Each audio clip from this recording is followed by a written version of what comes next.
think the extent to which the amount we spend on the military, the extent to which we're extended in some 700 bases around the world. Actually, there's about 1,000, I'm told, because they're secret bases too. Probably, yeah. This is just the publicly available Pentagon figures, I think.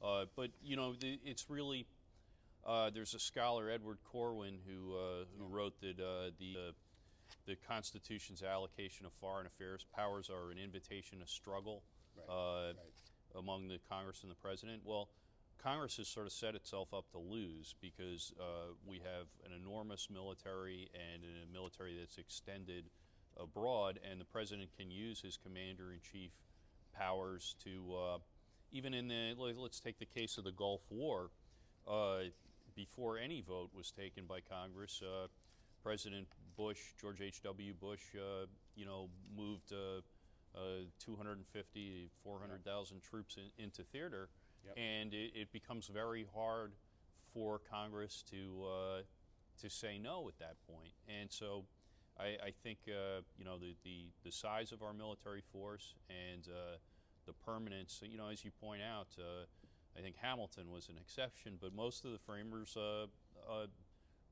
hugely distrusted standing armies, and you know, the Constitution limits appropriations for the military to 2-year periods, and there was never a notion that you know, you would have this extent of a military force available.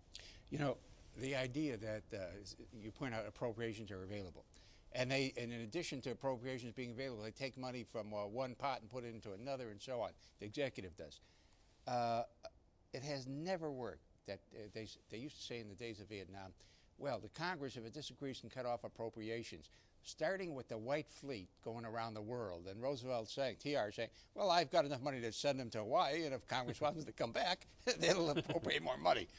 It has never, ever worked. Yeah, you need, it's a very tough political decision for Congress, and you know, the Congress, Congress has the power of the purse. Theoretically, this is an enormous power, and you'd like to say, oh, well, just don't fund the war if you don't like it. It's an enormously hard task, and the lesson of history is that even to get the sort of minor uses of the power of the purse that came at the end of the Vietnam War to restrict operations in Cambodia and other places, things have got to get really bad before Congress is willing to exercise that power. That is an exception to my comment that it never worked. But I think it goes to your point, though, because it was well into the Vietnam War, and it was over for practical purposes. And so it's never been used. It's never been used to actually cut off a war that Congress hasn't authorized right in mid-stride. That happened in 1973 after 8 years of war, and it was only to stop the bombing of Cambodia. The war was lost beyond retreat.